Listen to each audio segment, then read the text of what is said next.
कुछ लोगों के लिए वेट गेन करना मुश्किल होता है। इनकी डाइट अच्छी होती है, सब कुछ ले रहे होते हैं डाइट में, मगर वेट गेन नहीं होता। इसके बहुत सारे कॉजेज़ होते हैं, लेकिन इससे पहले आप ये देखें कि जितनी भी कैलोरी रिक्वायरमेंट है डेली, वो आप ले रहे हैं या नहीं। कैलोरी रिक्वायरमेंट डिपेंड करती है ये जेंडर पे, हाइट पे, वेट पे, एज पर और इसके साथ साथ फिजिकल एक्टिविटी पर भी। और सेम एज के मेल और फीमेल में कैलोरी रिक्वायरमेंट डिफरेंट होती है, क्योंकि मेल में बॉडी मास ज़्यादा होता है तो इनकी कैलोरी रिक्वायरमेंट भी ज़्यादा होती है। तो आप BMR basal metabolic rate calculate करें, इससे पता चलता है कि आपकी कैलोरी रिक्वायरमेंट कितनी है। गूगल पे आ जाएं, इसमें आपको लिखना है BMR कैलकुलेटर। इसमें आपको किस लिंक पे आना है, तो फर्स्ट लिंक है, second, third, fourth, fifth, six, 7, 8, 9, ये वाला जो लिंक है मसल एंड स्ट्रेंथ, इस पे क्लिक करना है। यहाँ पर आए आप नीचे, यहाँ पे 2 यूनिट्स हैं। अगर आप अपना वेट पाउंड में ले रही हैं तो हाइट आपको इंच में चाहिए होगी। अगर अपना वेट केजी में ले रही हैं तो हाइट सेंटीमीटर में। तो पहला वाला चूज़ किया है हमने। बॉडी वेट सपोज आपका 45 kg है तो ये पाउंड में 99 होगा। हाइट आपकी 5 फीट है और 1 इंच है या 2 इंच है, जो भी, तो यहाँ पे इनपुट करें। एज आपकी, सपोज अगर एज आपकी 30 है, एज आपने लिख दी यहाँ पे। जेंडर चूज़ करना है, फीमेल हैं या मेल हैं जो। यहाँ पे देखें एक्टिविटी लेवल है, अगर सीडेंट्री हैं, कोई एक्टिविटी कोई एक्सरसाइज नहीं है तो इस पर आपको करना है। अगर लाइटली एक्टिव हैं तो ये वाला है, मॉडरेटली एक्टिव हैं तो इससे आपका BMR सही निकलेगा कि आपको कितनी कैलोरीज की रिक्वायरमेंट है। सपोज अगर आप लाइटली एक्टिव हैं, इस पर कर दिया, अब कैलकुलेट, तो आपकी कैलोरी रिक्वायरमेंट 1693 है।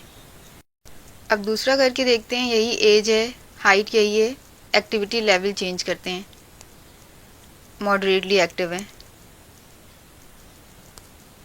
तो इसमें देखें कैलोरीज रिक्वायरमेंट ज़्यादा है। एक्टिविटी पर भी डिपेंड करता है, आप जितने ज़्यादा एक्टिव हैं तो कैलोरी रिक्वायरमेंट इतनी ज़्यादा होगी। अगर आप इससे कम कैलोरीज ले रहे हैं तो वेट गेन नहीं होगा। वेट गेन करने के लिए आपको 500 कैलोरीज ऐड करना होगी इसमें। लेकिन अगर 6 मंथ बाद भी वेट गेन नहीं होता तो फिर नेक्स्ट स्टेप है आप डॉक्टर से कंसल्ट करें, क्योंकि कोई मेडिकल कंडीशन हो सकती है जिसकी वजह से वेट गेन नहीं हो पा रहा होता। लेकिन पहले आपको अपनी फिजिकल एक्टिविटी जितनी है इसके मुताबिक आपको कैलोरीज इंक्रीज़ करना है।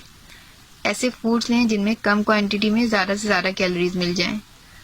प्रोटीन फूड ज़्यादा लें और डेट शेक लें डेली, मगर 3 प्रॉपर मील्स के साथ। इवनिंग स्नैक भी लें, मगर हेल्दी फूड्स लें, इनमें पिज़्ज़ा, बर्गर, इनको अवॉइड करें, ये अनहेल्दी फूड्स हैं। अगर कैलोरीज सही ले रहे हैं, जितनी रिक्वायरमेंट है उतनी कैलोरीज ले रहे हैं और फिर भी वेट गेन नहीं हो रहा, तो इसके दूसरे कॉजेज़ हो सकते हैं, जैसे स्टमक का प्रॉब्लम हो सकता है, थायराइड हार्मोन है उसका लेवल इंक्रीज़ हो सकता है, ज़्यादा प्रोड्यूस हो रहा होता है जिससे मेटाबॉलिज्म फास्ट होता है। मेडिसिन होती हैं कुछ जिसका असर आपके एपेटाइट पर होता है। कैंसर हो सकता है, कोई इन्फेक्शन हो सकता है, डायबिटीज़ हो सकती है, क्रॉन्स डिजीज़ हो सकती है। और इनमें से कोई भी कंडीशन होगी तो आपकी बॉडी में इसके सिम्टम्स होंगे। इसके लिए डॉक्टर आपको टेस्ट रेकमेंड करेगा और फिर अंडरलाइंग कॉज को ट्रीट करेगा। ट्रीटमेंट के बाद आपका वेट गेन हो सकता है। लेकिन अगर आपकी रिपोर्ट क्लियर हैं, कोई डिजीज़ कंडीशन नहीं है, फिर भी वेट गेन नहीं हो रहा, तो इसका मतलब है आपके जीन्स ही ऐसे हैं, क्योंकि फूड यूटिलाइजेशन जीन्स पर भी डिपेंड करता है। लेकिन फिर भी आपको हेल्दी मील लेना है, आपकी लुक हेल्दी होनी चाहिए, आप एक्टिव हो, लेजीनेस ना हो, सिक ना लगे, न्यूट्रिशनल डेफिशिएंसी नहीं होनी चाहिए। अगर वेट गेन के लिए डाइट प्लान चाहिए तो डाइट प्लान कस्टमाइज होता है, हर एक के लिए अलग अलग, कोई ऐसा डाइट प्लान नहीं जो सबके लिए वर्क करे। और अगर आप हाईली एक्टिव हैं तो आप बहुत कम कैलोरीज ले रहे हैं जितनी रिक्वायर्ड है, तो आपको वैसे ही अपना डाइटरी इंटेक बढ़ाना होगा।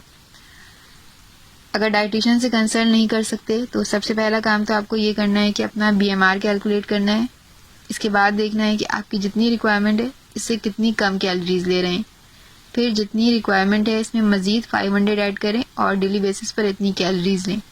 सपोज आपकी डेली रिक्वायरमेंट है कैलोरीज की 2000 और आप ले रहे हैं 1500, तो आपको मज़ीद 1000 ऐड करना होगा इसमें कि ये 2500 हो जाए अगर आपको वेट गेन करना है। लेकिन अगर आपकी रिक्वायरमेंट 2000 कैलोरीज हैं और आप इतनी ही ले रहे हैं तो इसमें मज़ीद 500 ऐड करें।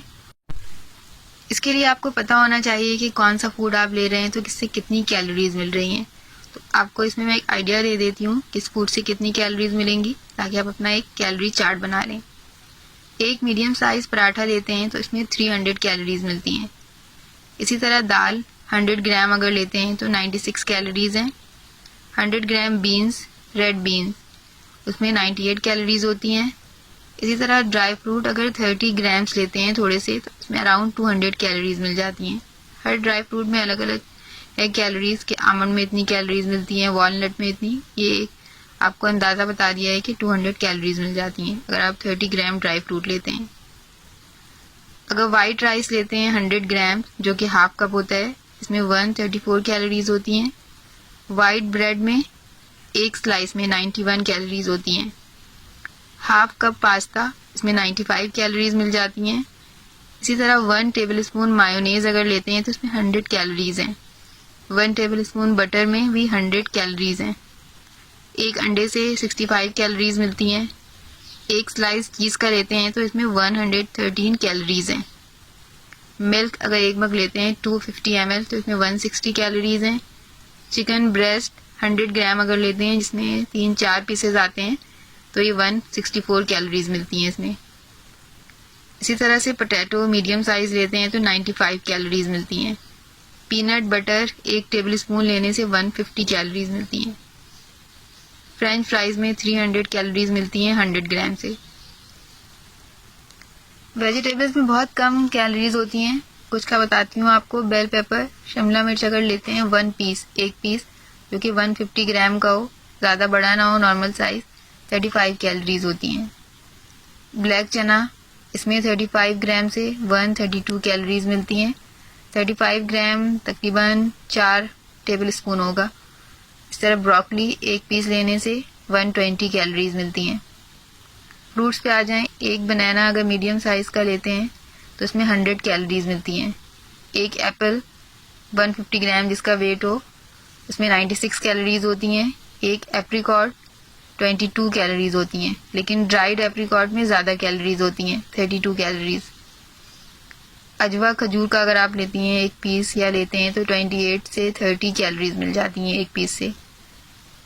10 आमंड्स, इसमें 70 कैलोरीज मिल जाती हैं। एक वॉलनट होता है, इसमें 26 कैलोरीज होती हैं। तो इनको देख के अपना एक प्लान बनाएं आप कि आपको डेली इतनी कैलोरीज चाहिए तो कौन कौन से फूड आप ऐड कर सकते हैं इसमें। खजूर का शेक ज़रूर लें। 6 खजूर का शेक अगर आप 6 खजूर डालती हैं, 250 ml मिल्क है इसमें और पीनट बटर भी ऐड कर लें इसमें, तो इस तरह से तकरीबन 500 या 600 कैलोरीज मिल जाती हैं एक ग्लास से। तो इसको भी ज़रूर मॉर्निंग स्नैक में लें। इवनिंग स्नैक में ड्राई फ्रूट ज़रूर लें। बाकी जो फूड बताया जिसमें ज़्यादा कैलोरीज हैं वो ज़्यादा लें। तो और उसको देखें, परसिस्टेंट रहें इस पर, देखें वेट गेन होता है या नहीं। और फिर अगर वेट गेन नहीं होता तो डॉक्टर से कंसल्ट करें ताकि अंडरलाइंग कॉज को एड्रेस किया जा सके और फिर इसका ट्रीटमेंट लिया जा सके।